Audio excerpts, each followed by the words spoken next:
Chapter 3, Achievement of Siddhis in Yoga.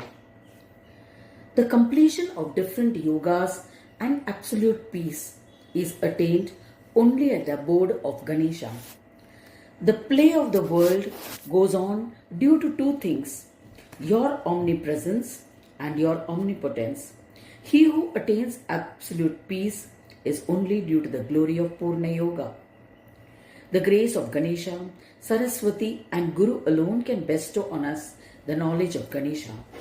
I bow down to him lovingly and pray that he may illuminate the light of knowledge within me, as he is so kind and generous in uplifting his devotees. Without the grace of a Guru, no one can attain knowledge. This is as true as the ring of a bell. The instructor of Brahma without attributes is signified by your head of an elephant, as described in the Vedas. Your 2 ears signify enjoyment and liberation. The illuminators of the world, namely the sun, moon and fire, are the 3 powers of light, which are your 3 eyes. You are called Ekadant, and this play of duality of the 2 powers of Prakriti and Purusha and their total non-differentiated form is experienced only at your abode, with you as their regulator. Again, that non-differentiation represented by the Purusha is indicated by your right tooth. The 4 types of prowess controlled by you are signified by your 4 arms. Vishwa Brahma and other things originate in you and are sustained by you. Hence, you are rightly famous as Lambodara. The enchanting and non-enchanting aspects of Maya support the Jivatma and Paramatma, enabling the Parabrahma to carry on the play of the world. These are indicated by your 2 legs. The source of power that grants enchantment is Mahasiddhi, seated to your left, and who is supported by the embodiment of absolute knowledge, Mahabuddhi, who is seated on your right.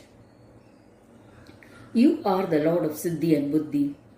You are the repository of the Absolute One's own self-bliss of Atman, the Lord of Swananda, Ganesh. This play of your embodiment with attributes and ayoga, with the experience of Sayoga and ayoga, is Shanti Yoga, which is beyond union and restraint and can be known only at your abode. Attaining life's highest and noblest objective, described in the Brihadaranyaka Upanishad, mentions Brahmanya Siddhi, which is attainable only by knowing you completely. That is why you are called Brahmanaspati, who resides in self-bliss, the absolute supreme self-knowing Brahma. King Varinya thought that there is nothing to be achieved after Sahaja Brahma. But Sri Ganaraja Prabhu, sensing him, said that his satisfaction is not true. Shri Gajanana Vacha Shrauta Smartani Karmani Phalam Nechan Samachare Shasta Sayogi Rajendra Akriyad Yogamashritat. Shri Gajanan Prabhu says in this verse 1, with the actualization of absolute Swasamvedya, Jnana Yoga gets completed. But until the scientific psychic powers are attained, Yoga is not fully accomplished. It is only with the finishing of Swasamvedya, achieving Yoga beyond that and actualizing of Swasamvedya Shanti that Poorna Yoga Siddhi is attained. The state mentioned as Saptami Turyaga Smrita with regard to Jnana Yoga is described as the last role of Jnana, which can take one to the experience of being. The complete experience of meditative union is attained by giving up the tendency to obstruct. This alone bestows Poorna Yoga Siddhi. This is going to be discussed in this chapter. Yoga Praktyo Mahabhavo Hetur Karmeva Me Matam Siddha Yogasya Samsiddho hetu Shama Damo Mato. Shri Gajanan Prabhu says, even after the actualization of Sahaja Brahma, and in order to attain the being of absolute Brahma, it is necessary to follow certain rules. Listen to that now. The karmas instructed by the Shrutis may be called tools, and the Dharma-induced actions based on recollections follow the doctrine of the Smritis, which are a part of the Devas and are as important as the Shrutis. Everyone who falls under the Varnashrama Dharma are instructed in the karmas given in the Shrutis and Smritis, and sadhaks desirous of prospering in life follow their instructions as per their respective eligibilities. Two qualities noticed among them are selfishness and worship. Sadhaks who are engulfed in the worldly materialistic tendencies keep doing good deeds according to their desires. They are said to be selfish. Those discriminative sadhaks who follow the ordained daily rituals and good karmas with the attitude of surrender to Brahma for the purpose of attaining me, to attain liberation, are called Bhagavat or worshippers. Initially, a jiva does actions according to his tendencies. This purifies him internally, after which he is inclined towards doing good deeds in an attitude of surrender to Brahma. It is only through selfishness that tendencies become a habit, but later he becomes a Bhagavat, a devotee. Such a sadhak who carries the tendencies of a Bhagavat within him does all his karmas in an attitude of surrender to me. He becomes a yogi, which itself is a great accomplishment for the sadhak. He then goes on to attain psychic powers without any obstacles. Instead of the actionless path of sannyasa, this path is considered superior. The mystery in the first sloka is that the importance of the path of sannyas strikes one all of a sudden, and then due to laziness, one gets fed up with the path of action, which is fraught with difficulties and pain to the body. The sadhak who gives up the path of karma is propelled downwards onto the path of yoga. Therefore, he is considered a fool. Such obstacles are not faced by the sadhak who takes the path of karma with an attitude of surrender to Brahma. That is why this path is excellent and useful. Again, the main tool of yoga is steadfastness in karma yoga. This slowly and steadily enables the sadhak to get all the psychic powers. There is no better solution for attaining yoga. All actions performed externally and karmas related to the Vayu practices should be done in an attitude of surrender to Brahma. One gets completely purified from within and becomes rid of all vasanas by doing karmas in this way. Thereafter, the sadhak is blessed with the eye of wisdom. The indication that the eye of wisdom has opened is that the sadhak begins to see Brahma in everything, everywhere. Such a steady and firm experience manifests itself. Such a sadhak alone is said to have attained the psychic powers of karma yoga. After this, the sadhak can proceed towards the practice of Jnana yoga. After attaining such a yoga siddhi, one should observe self-control and self-restraint. When thoughts of sensual enjoyments arise in the mind, efforts should be made to set those thoughts aside. Progressively, he will then have less attraction towards sense objects. Such a practice is known as self-control. Even if there is no taste in the mind for sense objects, but still by virtue of habit, there can be a tendency for sensual enjoyments. In order to curb that, one should take up an inert stand and prevent the body from engaging in them. One should remain content with what one gets as per destiny and carry on with life. Such a spiritual practice is called self-restraint. Thus, controlling the body and holding the mind in restraint are the two practices that a yoga sadhak should bear in mind. Then the light of all Brahmas will shine upon him, enabling the sadhak to achieve breakthrough with ease in all the roles of Yoga Bhumi. With the practice of self-control and self-restraint, The yoga sadhak should contemplate on the Brahma within him. Then, sequentially, he will attain the Siddhi of Brahma's experience. To attain the Siddhi without any obstacle, he should denounce selfishness, so that the spirit of sacrifice is created within him.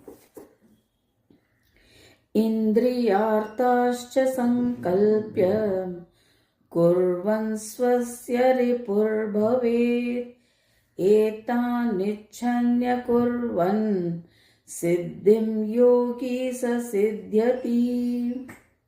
Shri Gajanan Prabhu begins the third verse by saying, if good deeds are performed with the intention of sensual pleasures, then it amounts to killing his spirit itself. By doing that, one becomes one's own enemy, because different kinds of sensual pleasures amount to enjoyment of the body, which itself is a form of selfishness. It is only by doing yoga of surrendering all your actions to me and performing the karmas that the ascent of the Atman takes place. Through the path of worship, one shall definitely attain the practice and the experience of being in the state of Brahma. Do not hold any doubt unnecessarily. Ascent or downfall being due to one's own behavior, every sadhak is his own friend as well as an enemy. This was the reason why I had mentioned selfishness and worship earlier. Carrying the load of thoughts of the body and sense organs without paying attention to what is prohibited by the Shastras is selfishness. That actually binds of one to the cycle of birth and death. It does not get destroyed without going through the fruits of action already done. A person gets himself into such bondage through his own actions. Therefore, he proves that he is his own enemy. Surutve chariputve cha uddhare chaiva bandhane atmanaivatmano yatman atma bhavati kanchana. The path of Bhagavad Dharma leads to the ascent of the Atman. It involves doing all karmas in an attitude of surrender to me. If one follows this path, one progressively attains the state of Brahma.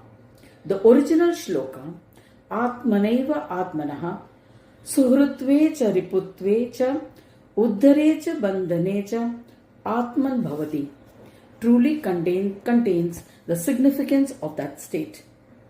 If we maintain constant awareness, it's possible to break away from habits that lead one to sinful actions. This is how a sadhak uplifts himself. On the contrary, if one does not think of life after death and entertains thoughts and does actions for the enjoyment of the body and engages in sinful deeds, he only gets hell after death. These bondages are done by us by our own accord and actions. Later, there is no use being distressed when one gets results accordingly. For this, people should use their discrimination and select actions that lead them to be one with me. Mane pamane dukke cha sukhe surdi sadhushu mitre amitre pyudasin dveshye loshte cha kanchane. Shri Gajanan Prabhu says, whether a person is respected or insulted is the result of his own destiny, which brings it upon him and is not due to the faults of others. This is the balance of mind that one has to maintain whether sorrows befall him or someone causes sorrow. It's all the result of past deeds. Understanding this, one should remain cool. There are friends who may feel benevolent towards you, or enemies who cause you distress. Friendly people may bring happiness, but understand that they are the result of the good actions done by you earlier. Our past actions are the cause of such attitude in their minds. Therefore, one should neither have a helpful attitude nor harbor harmful thoughts of anyone. Sadhus are held as saviors for all. Those who give up everything are often seen as sad, and those who are not dharmic are considered hateful. These reactions are due to their own past actions. There is no use of looking at them as superior or inferior. Gold or iron may appear to be valuable or useless to different people. As far as their place of origin is concerned, which is the earth, both are metals and so are equal. It is due to the enchantment of the mind that they appear to be less or more valuable, which is in vain. Samojitatma vijnani jnanendriya jayava abhyaset satatam yogam tada yukta tamohi saha. Shri Gajanan Prabhu has given 12 instructions. Apply all of them with an equanimous mind and use your discrimination to subjugate your body. Then alone further psychic powers can be attained easily and quickly. Since the whole world is subject to destruction, and so is the illusory but Brahma, the bestower of power, is alone of a permanent nature. Keeping this in mind, any sadhak who makes an effort to attain me becomes a jnani. All kinds of dual feelings put him in delusion and try to entangle him in various ways.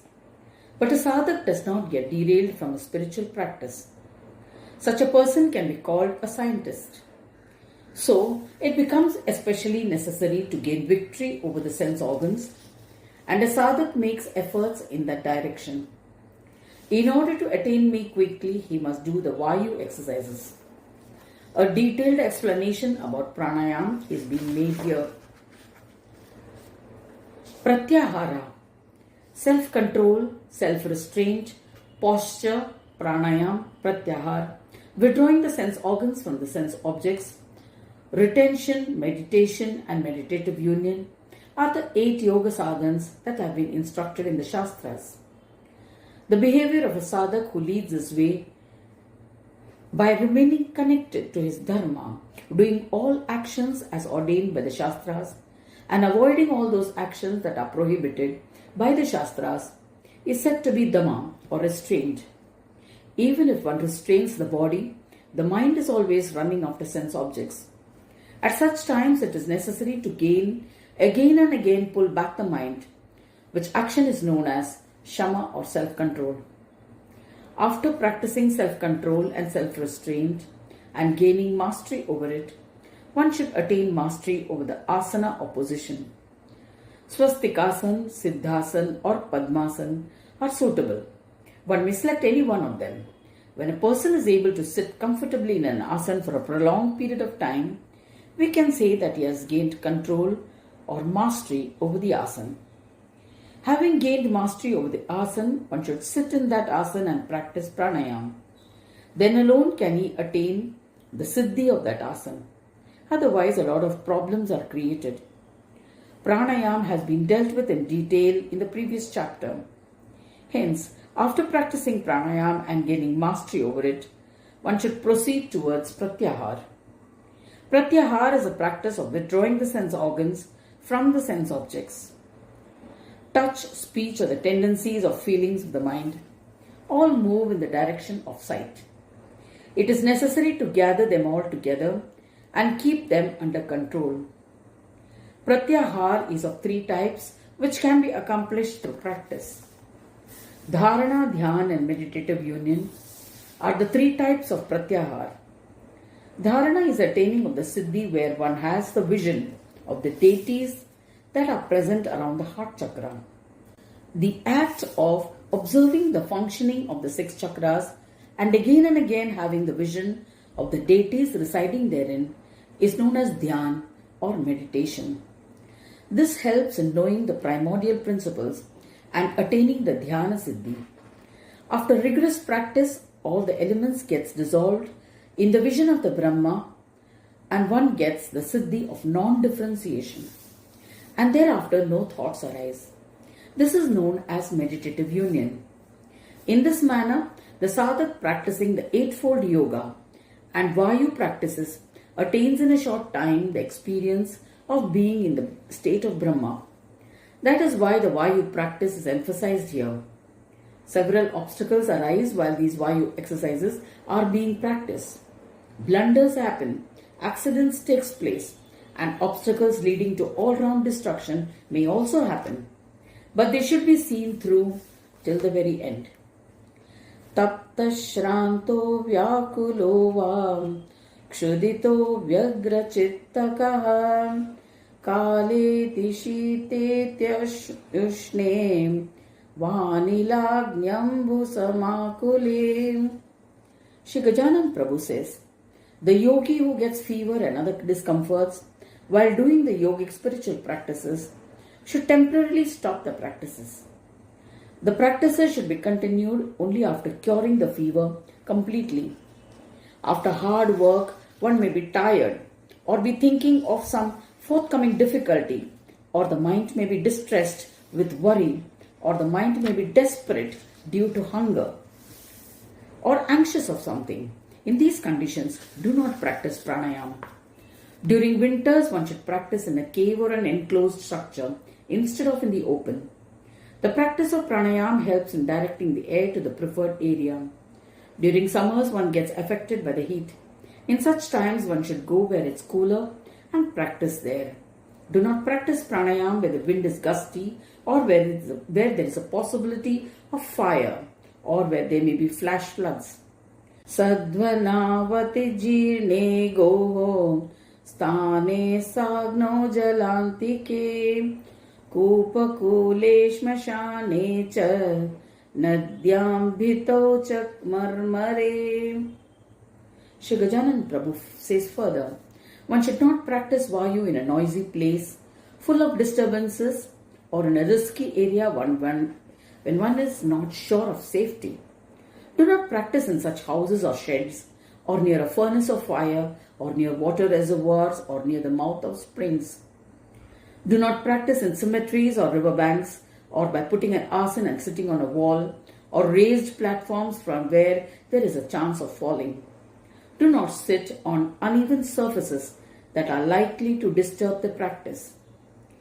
Chaitye svalmike deshe pishachadi samavrite nabhyased yoga vidyogam yogi dhyana parayana. Do not practice in any noisy or crowded places. Do not practice near ant hills or grounds where there are worms wandering around, as this will also disturb your breathing practices. Similarly, isolated places reputed for ghosts should be avoided. In short, any yogi who is following the instructions and guidance of Siddhi yogis should take into consideration the above difficulties while carrying out his practice. Smriti lopascha mokatvam badhirya mandata jvara jadata jayate sadyo dosha jnanadi yogina.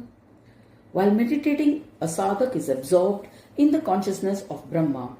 Thus, the defects of the place of meditation interfere with this practice. Or, the air may be polluted and hence not conducive for these practices. This may have an adverse impact on the sadhak, and he may unnecessarily contract diseases. If the air gets inadvertently disorderly, there can be disturbances in the brain as well.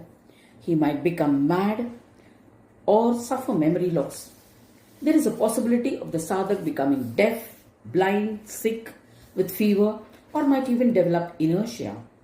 There are many such problems which can be prevented. Thereafter, there is no solution and no effort has any effect on them. Ete parityaja ja yoga abhyasena shalinam anadarehi chaitesham smriti lopadayo dhruvam. A sadhak practicing the Eightfold Yoga with complete attention till the attainment of psychic powers is a student of yoga. He should be alert and keep a close watch over the difficulties mentioned above to avoid them completely. Secondly, he should not entertain greed for anything whatsoever. This is my instruction. Those disrespecting it will be afflicted by all the above sicknesses. The truth is that if anyone surrenders to me after being afflicted by diseases and tries to remember it, will not be effective at all. Nati Bunjana Sada Yogi, Na Bunja Nati Nidritaha, Nati Jagra Siddhi Meti, Bhupayogam Sadhabhyasan. Rules for a yogi to avoid diseases. Shri Gajanan Prabhu says, King Varenya, listen to the rules that should be followed with strict discipline. The sadhak practicing yoga should eat moderately. He should fill half a stomach with food, 1/4 with water, and keep the other 1/4 empty for movement of air. If the stomach is too full, its muscles get lazy and the air does not move freely, leading to distress. One should not fast too much or sleep too much or even remain awake too much. If the yogi follows this discipline, he has better chances to quickly get psychic powers. Sankalpajastyaje kama niyatat hara jagaraha niyamya khaganam buddhya virameta shanai shanai. Shri Gajanan Prabhu says, for a yogi to progress beyond pranayama practices, he has to look towards attaining the eye of wisdom that I had mentioned earlier, followed by contemplation on the thoughts of Brahma. To reach that stage, he has to first practice self-control and self-restraint. The reason for this is this. As long as one is practicing pranayama, the mind is engaged, but once practice is over, his mind starts dwelling on enjoyment of sense objects. Therefore, it is necessary to have a discriminative intellect to control the mind. Pranayama reduces the fickleness of the mind to some extent and makes it capable of discrimination. The yogi has to achieve it by applying it in his daily situations through awareness. Attention is where the mind goes. Hence, the only way to stop the flow of mental energy towards sense objects is to break the momentum with a firm resolution and by exercising self-control. When the mind is deprived in this manner, it loses interest and its energy can be diverted to spiritual practices. Even then, the mind will try to recollect the pleasures from memory and relish the enjoyment through repeated thinking. There is every possibility of it becoming lost in such fantasies. Strict discrimination and deliberate reprimanding of the mind for going after illusory pleasures which are not a reality, and by repeatedly taking it away from this thought process through diligent awareness, can one succeed in drawing it out from one direction and giving it another direction to be engaged in. The yogic practices of asanas and pranayama also help in the inner purification to a great extent. Through continuous resolute practice by using a discriminative intellect, self-control and self-restraint become effective and useful in the spiritual progress. Resolutions to self. There are many kinds of resolutions. For example, when something is being said, then every thought that arises is based on a desire or tendency towards that object. Hence, if through discrimination we exercise self-control and self-restraint, the entire Maya is automatically burnt away. If the desire to enjoy worldly things arises, then think. If the world is false, then why should I have a resolution about it? If the yearning for acquiring the prowess of Dharma arises, then ask the mind, why should I have the prowess of Dharma? It is a tool, not the goal. Understanding in this way makes the desire for fruits of Dharma vanish. If a desire arises for acquiring wealth, then discriminate. Why do you want it? For enhancing the body and its image? Similarly, question the desire for lust or sensual pleasures.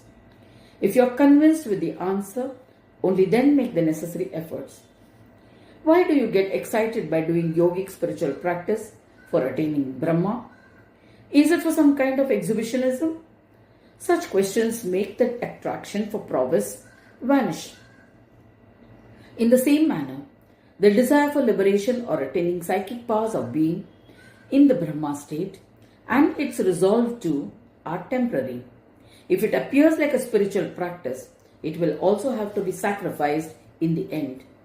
Then the form of non-differentiation is achieved.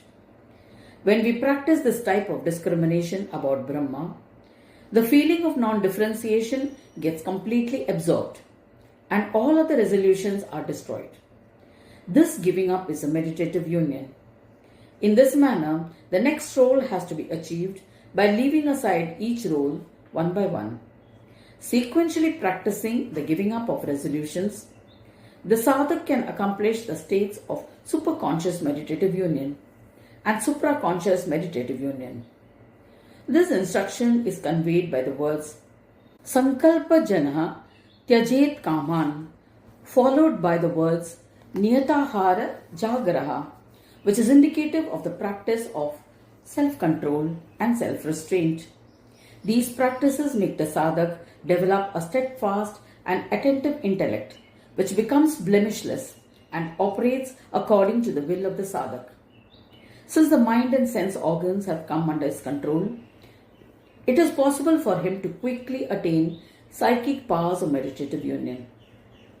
Tatas tata krushe Dyatra yatrānugacchati dhrityatmavashagam kuryat chittam chanchalamadritaha. Shri Gajanan Prabhu says, brushing aside these practices may make a person susceptible to being enchanted by sense objects, which might progress to have a liking for them. At such moments, gathering courage to maintain awareness of dualities and the joys and sorrows associated with them should be kept at bay by not allowing them to pollute the mind.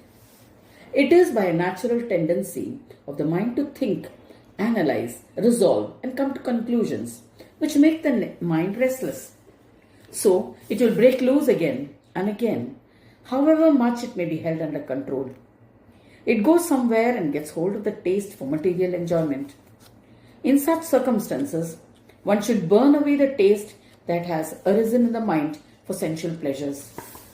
Only when you connect with your Atman, there will be no thirst for sensual enjoyments.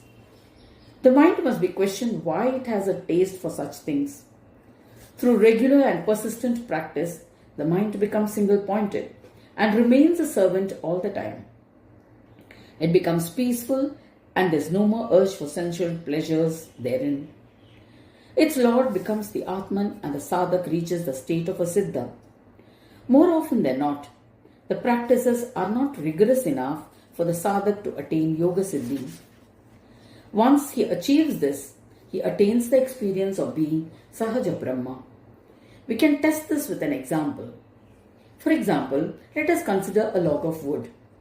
However big or heavy the piece of wood may be, if it falls into a stream, it becomes extremely light and loses its heaviness.